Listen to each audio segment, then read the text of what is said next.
Hi everybody, this is Mike Andrew, once again providing a short video with practical insights as it applies to business and leadership. Today I want to talk about something that I've mentioned in the past, but maybe do a little twist on it. The twist is bringing out some personal examples. It's all about the notion, the responsibility we have to keep enhancing our know-how as well as our know-who.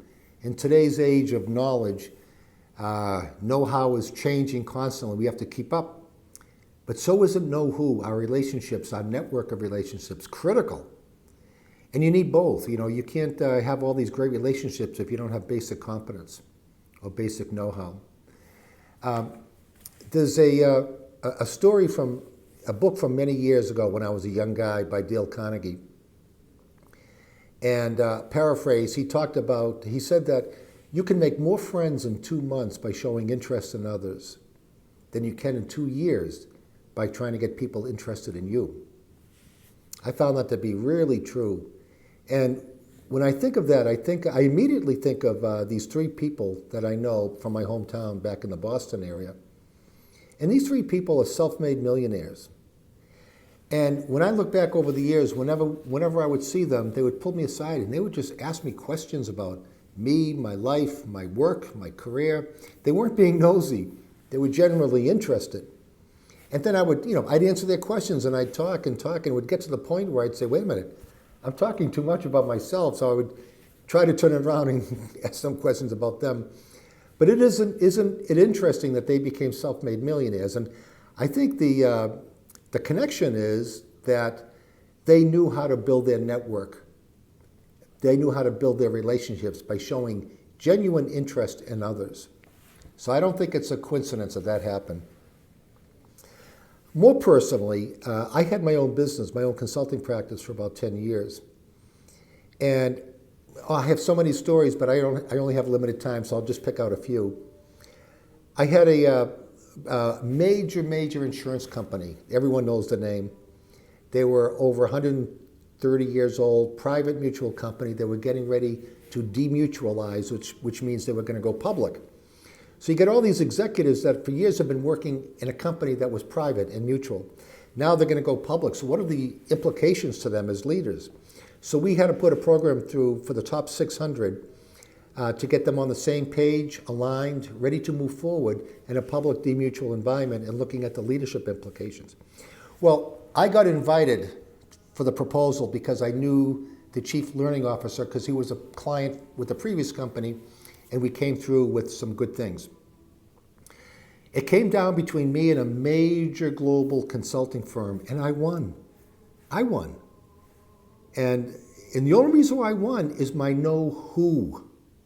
I put together a team of people that were just incredible that the global consulting firm couldn't get. So this team, we put together a great idea, great concept for the top 600 and won the contract, and it went very well. I remember another great client of mine, major, we all know it, the major computer company from the 80s, eventually was bought out, then bought out again, and they're now part of HP. They had 120,000 people working for this company. And I was brought in to work with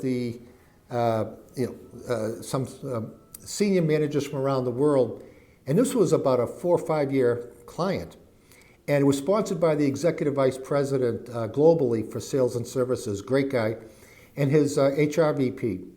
I built up great relationships, really good relationships, proud of the relationships I built with them and their team, because their executives played a key role in delivering this program. I played sort of an orchestrator, facilitator role to maintain the thread throughout the week.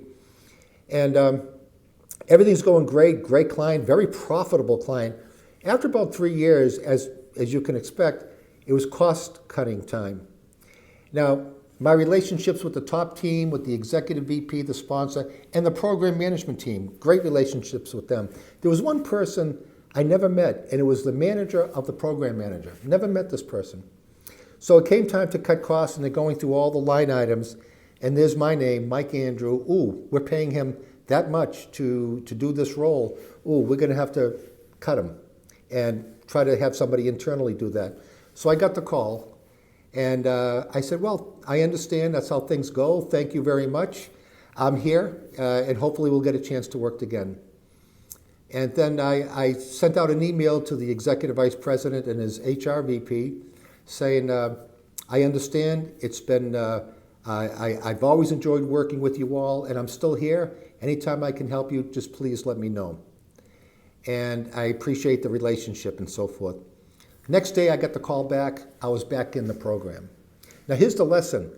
The person that made the decision to cut out the line items, I had never met. I had no relationship with. So it was easy to pick out my name and my fees and make the program, and among other things, cost-cutting. But the people that mattered at the top, the ones that sponsored the program, thankfully I had a good relationship with them.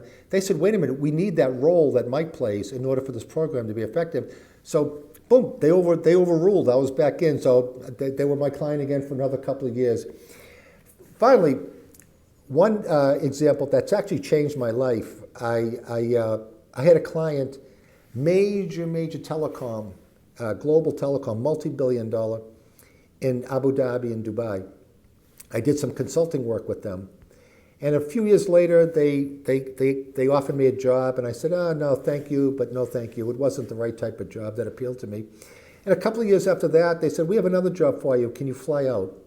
So they paid for me, paid first class, flew me out to Abu Dhabi, stayed in the hotel. They picked me up in the morning. I met with the top guy. He said, we've just reorganized, and we have this role here for a VP. Would you be interested? And I said, you mean you flew me all the way out here just to tell me that? You could have done this over the phone. They said, Mike, we wanted to see you. We wanted to get together and talk to you. The relationship, really important. And by the way, relationships are really important in the Middle East. So I got the job. It wasn't even an interview. It was, hi, hello, how have you been? Here's the restructuring. Here's the role. Are you interested? When can you start? So having the know-how, but the know-who, really, really critical. Finally, I'll just end it with, if you look at all the major celebrities or even famous book authors, they all have publicists or PR people. I've seen many great singers that are better than what you see mainstream, but they're not popular. They don't have PRs or PR people or publicists. I wrote a book a number of years ago, and there was a guy that had very good relationships inside Fox News in Boston. He called them and said, I know a guy that wrote a book. It's a good book. You should meet with him. They said, okay, bring him in. So they invited me in. They interviewed me. My book was featured on Fox News. I couldn't have done that on my own. That was the know-who, the relationships. This guy had the know-who, and I had the know-who with him, and I was able to get the book featured on Fox, which helped with the sales of the book. Anyway, that's it. Know-how, know-who, that's our responsibility. Continuously enhance and improve. Thank you for listening. Thumbs up if you like. Make comments. I read them all. And we'll see you next time. Take care.